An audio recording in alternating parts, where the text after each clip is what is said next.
Hello, my name is Kaio Yin, and I will be presenting our work titled When Does Translation Require Context? A Data-Driven Multilingual Exploration. This work was done in collaboration with Patrick Fernandes, Emily Liu, Andre F. D. Martins, and Graham Newbig.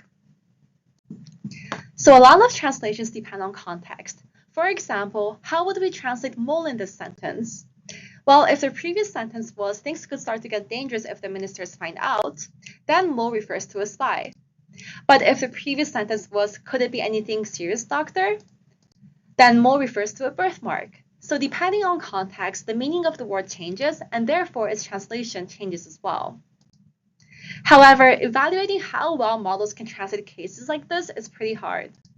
Firstly, because only a small portion of translations depend on context, which makes corpus-level metrics like BLUE unable to capture these translations. And some people have suggested targeted evaluation on context-dependent translations, but these resources only support limited types of context-dependent translations and limited sets of languages, since they usually rely on domain knowledge and human curation. In this work, we try to answer these two questions. First, when does translation require context? And second, how well do models handle these cases? To answer the first question, we started by measuring how much a word depends on context during translation. In the previous work, we introduced CXMI as a measure for context usage by machine translation models. And this is done by measuring how much information the context C provides about the target Y given the source X. You can think of CXMI as the information gained from giving context to the model. In this work, we extend CXMI to point-wise CXMI, which can measure context usage at the sentence level or at the word level. We can think of words that have high P CXMI as ones that require context for translation. Now we analyze words with high P CXMI to look for patterns between these words. And we perform our analysis on transcripts of TED Talks that have been translated from English to 14 different languages. We perform our analysis at 3 different levels. First, we look at part of speech tags that have high mean PCXMI. And this allows us to find, for example, dual pronouns in Arabic that have relatively high PCXMI. And this can be explained because English doesn't have dual pronouns, so you need context to determine if a pronoun is dual when translating into Arabic. And similarly, we find that certain languages also require context when we want to choose the appropriate verb form. We then look at vocabulary items that have high PCXMI averaged over all of its different occurrences. And this helps us identify cases like the one here, where in Chinese you need context to translate proper nouns to make sure that you're using the same translation within the document. And similarly, we find that context is important to translate in the right formality. And finally, we look at different individual tokens that have high PCXMI. And this allows us to identify phenomena that cannot really be captured by the word itself, but that's rather expressed in the sentence structure, such as ellipsis resolution.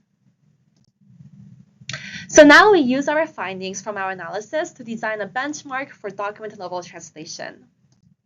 For each of the 5 discourse phenomena we identified, we create taggers to automatically identify words that pertain to the phenomenon. And we call our tagger the multilingual discourse-aware or MUDA tagger. We can then also note that different languages have different proportions of these discourse phenomena.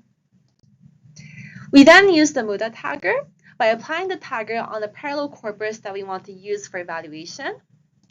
And we apply our translation metrics of choice on the context-dependent examples that the MUDA tagger has identified.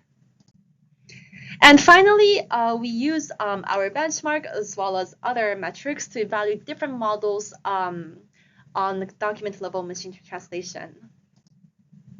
First of all, when we use corpus-level metrics, so for BLUE, we find that context-agnostic models have the best performance. But then if we use COMET, context-aware models perform best. And if we use word F measure, then models with or without context have comparable performance. This again demonstrates that it is difficult to determine the best document-level translation system if we use corpus-level metrics alone. Now we use the MUDA benchmark to evaluate models, and we find that context-aware models are significantly more accurate than models that do not use context for certain discourse phenomena, such as formality and lexical cohesion. But these models are not much better than models that do not use context on other phenomena like ellipses, pronouns, and verb form. So this sort of suggests where we would need to see more progress for document-level translation. We also compared different commercial systems, and our benchmark shows that DeepL is usually more accurate than Google Translate for document-level translation. To summarize, we perform a data-driven analysis across 14 language pairs to identify when translations require context. And then we use our findings to build a benchmark for document-level machine translation, which can help us identify which discourse phenomena models can handle well or not, and which translation systems are good at document-level translation. Thank you so much for your attention. See you in Toronto.